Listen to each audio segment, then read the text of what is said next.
Olá, eu sou a Sabrina Lopes de Lacerda e vou falar sobre a radioatividade. Bom, aqui são os tópicos do qual eu vou falar. Como tudo começou? Começou aqui, vamos ver a linha do tempo da radioatividade, que começa com Crookes, com o descobrimento dos raios catódicos em 1875. Depois vem o Willman Conrad em 1895, com o descobrimento dos raios X. Depois o Anthony Henry Becquerel em 1896, constatou que as substâncias elas podem emitir radiações espontaneamente. E depois veio o Pierre Curie com a Marie Curie, que descobriu que o urânio é radioativo e posteriormente descobriu dois novos elementos, o polônio e o rádio. O polônio é em homenagem ao país em que a Maria nasceu, que é a Marie. E o Ernest Rutherford, com o descobrimento das radiações alfa e beta em 1898. O Paul, em 1900, que ele descobriu a radiação gama.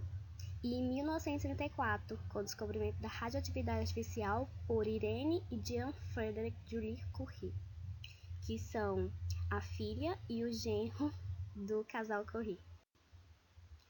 Casal Curie. Eles se conheceram em 1894, quando a Marie estudava, estava fazendo seu mestrado já. Eles tiveram duas filhas, Irene e Yves Curie. Eles começaram a trabalhar juntos em 1998 nos estudos da radioatividade.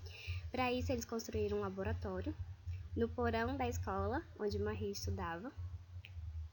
E no laboratório, eles trabalhavam com pechblenda, que era um minério bastante encontrado nas regiões lá, e que é rico em urânio, que era um dos estudos deles. Em 1903, a Marie, já defendendo seu doutorado, ela foi aplaudida pela bancada que avaliou ela como a maior contribuição científica de uma tese de doutorado, e com isso eles ganharam o Nobel de Física de 1903, o casal Curie, junto com Becquerel. Marie Curie. Marie Curie, ela nasceu em 1867, na Varsóvia, Polônia, e o seu nome de batismo é Maria. E por conta que ela foi para a França, ela resolveu mudar para Marie. Ela concluiu seus estudos aos 15 anos, sendo destaque da turma. Em 1891, ela foi para a França estudar, fazer faculdade, porque lá em Varsóvia não tinha oportunidades para as mulheres. Não tinha ainda faculdades que aceitavam mulheres. Em 1893 ela se formou em física, em 1894 veio a sua segunda formação em matemática. Foi quando ela conheceu Pierre, e um ano depois eles se casaram, em 1895. Aí foi quando eles começaram a estudar o urânio, em 1897 e 1898, com o pechblenda.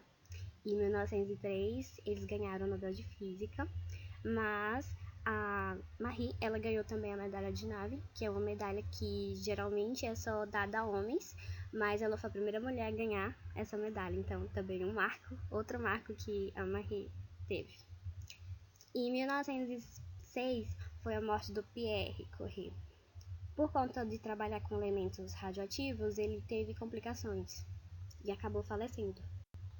Em 1990 foi a criação do Instituto do Rádio, que teve seu início em 1911 a 1914, e por conta da Primeira Guerra Mundial, a Marie, que já tinha sido indicada para assumir um dos departamentos desse instituto, não assumiu depois da Primeira Guerra, porque durante a Primeira Guerra ela estava ajudando, utilizando raio-x junto com sua filha Irene, que era enfermeira, ajudando os soldados.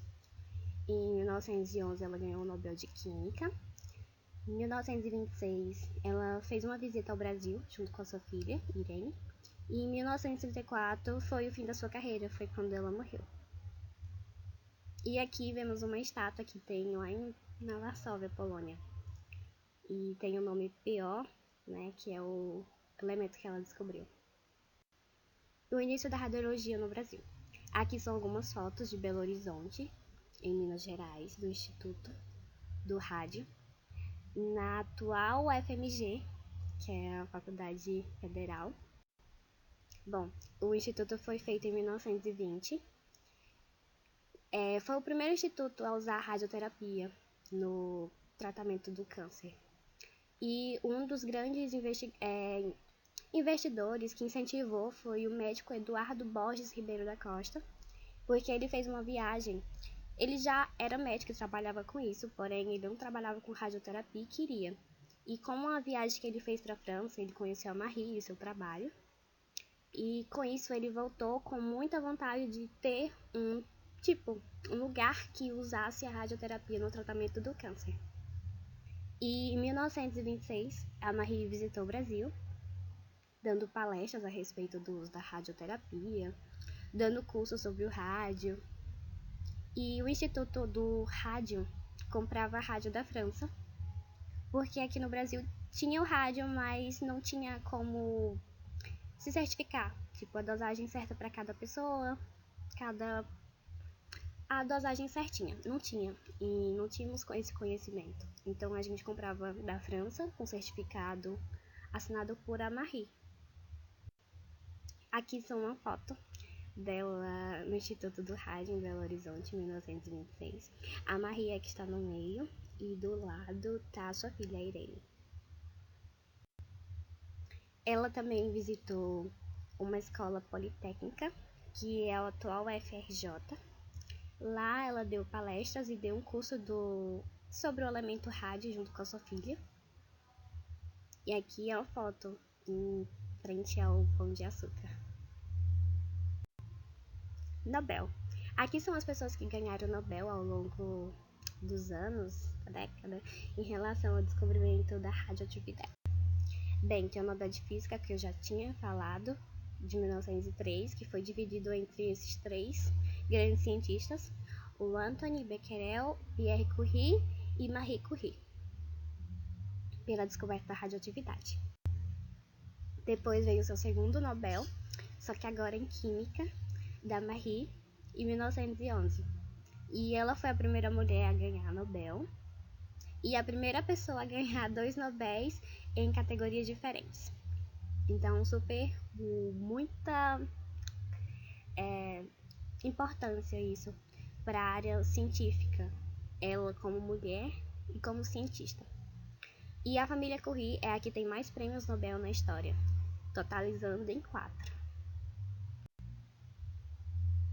Aqui tem o Nobel de Química de 1935, descoberta da radioatividade artificial, com a Irene Julie Curie, a filha do casal Curie, e o Jean Frédéric Julie Curie, e seu esposo. E aqui a gente tem as fotos dos dois, separados e trabalhando juntos, e eles descobriram a radioatividade artificial.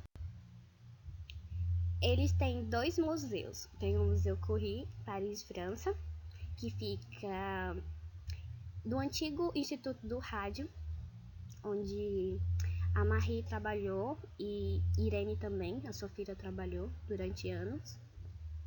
Lá tem pertences pessoais, tem pertences também da questão científica, muitas. E na Varsóvia, Polônia, também tem um museu, Marie Sklodowska-Curie.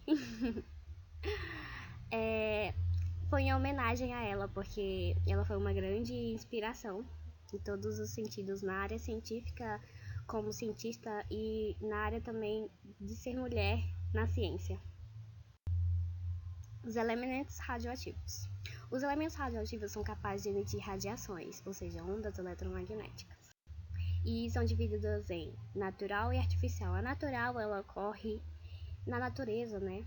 Normalmente, e é dividida em 3 radionuclídeos: urânio 238, urânio 235 e tório 232. A partir deles, o decaimento vai surgindo os outros elementos, naturalmente. E a radioatividade artificial, que é produzida a partir de um núcleo de um elemento formando outro, que se chama reação de transmutação. E aqui são exemplos de natural e artificial. O natural é urânio, protactínio, tório e frâncio, e artificial astato, plutônio e americium. Exemplos de desastres radiológicos. Bom, primeiro que a gente tem que falar é que tem a Agência Internacional de Energia Atômica, que ela que regula, tipo, observa tudo em relação a esse tema. E com isso, em 1990, ela introduziu INES, que é uma escala de evento radiológico nuclear que classifica a radiação, tipo, se algum lugar está soltando radiação, ela que vai ser responsável por determinar qual é o nível e demonstrar e falar para a população o que está acontecendo. Aqui temos Chernobyl, 1986.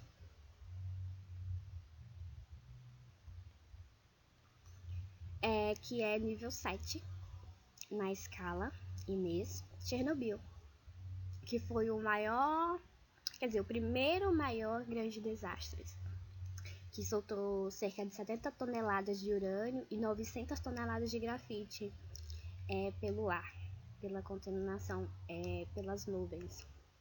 Ou seja, foi muito grande mesmo a contaminação. E com isso foram mais de 2.400.000 pessoas de óbito, aproximadamente. Fukushima foi o segundo maior desastre e é um pouco recente, não é? Foi em 2011 no Japão. Foi um acidente que foi de causa, vamos supor, natural, porque não iria acontecer num dia normal, porém teve terremoto e depois maremoto, que ocasionou no nível 7. Não houve perdas assim de pessoas no local, porque teve o alarme e o alerta.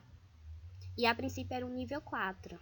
Com o maremoto que prejudicou o alarme, o trancamento, e entrou água no lugar e acabou prejudicando tudo lá dentro, é que se tornou um nível 7. Temos a usina de Mayak, que é o nível 6, que aconteceu na antiga URSS, que agora é a Rússia. Foram 80 toneladas de material radioativo que explodiu no raio de 800 km de contaminação. E foi acobertado por 30 anos que essa radiação estava sendo liberada num nível tão alto, que é nível 6, e foi construída pós Segunda Guerra Mundial, ou seja, depois da explosão lá nas duas cidades japonesas. Aí, como estava tendo sempre essa rixa, Rússia, URSS contra os Estados Unidos e tudo mais, ela foi construída às pressas, e provavelmente foi isso que ocasionou que acontecesse esse tipo de explosão, porque foi muito às pressas. E tem essa de nível 5 como o maior acidente nos Estados Unidos. Não houve perdas de pessoas pós-acidente, mas com isso foi criado novas regulamentações, diretrizes de como manter uma usina, como construir uma usina. E foram 13 anos para recuperar o local, ou seja, muito tempo para recuperar. E temos a de nível 5 também, que aconteceu em 1987, só que aqui em solo brasileiro, lá em Goiânia. Foram 16 dias de contaminação pelo Césio 137. Foram 100.000 pessoas contaminadas e 11 óbitos. E foi 13.000 toneladas de lixo atômico. Uma sujeira muito grande, muito grande. E numa cidade próxima a Goiânia do local é que foram descartados esse lixo. Mayapuri, 2010, nível 4. É parecido com o que aconteceu aqui em Goiânia, que era de nível 5. Foi contaminado pelo cobalto 60, descarte incorreto de objeto de ferro velho, que ocasionou que uma pessoa levasse pedaços para sua casa e foi contaminando tudo. E o uso positivo da radioatividade. Bom, tem a produção de energia elétrica por meio de reatores nucleares e baterias nucleares. Aqui no Brasil existe a usina Angra 1 e 2, que é energia termoelétrica, que é a partir da energia nuclear, que é por meio da fissão nuclear, que gera calor, e a população mundial usa 10% da energia que é usada de energia nuclear. E também tem a bateria nuclear, níquel 63, que ela é considerada uma boa ideia porque ela tem uma longa duração e pode sustentar várias pessoas não, várias residências ao mesmo tempo. Cerca de 10.000 a 13.000 residências, só uma bateria, ou seja, é muito bom, porque é menos lixo gasto. E temos a aplicação na medicina, né, com diagnóstico e tratamento de doenças. E tem os raios traçadores, que são drogas que são inseridas no corpo humano, como o iodo 131, para o tratamento do câncer na tireoide, e o talho 201, para a detecção de obstruções nas artérias do coração. Temos o tomógrafo, que é um equipamento para tratamento de câncer, e entre outros, e o tubo de raio-x. Temos a aplicação também na geografia e arqueologia, que é para datação de rochas e fósseis, que é usado o carbono 14 e o potássio 40.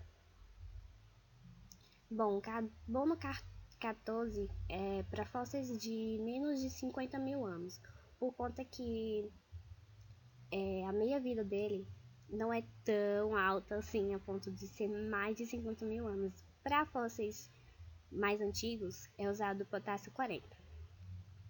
E também tem o feldspato, que é um tipo de rocha vulcânica, que também é chamada de relógios naturais.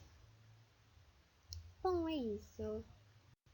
E obrigada por assistir o vídeo.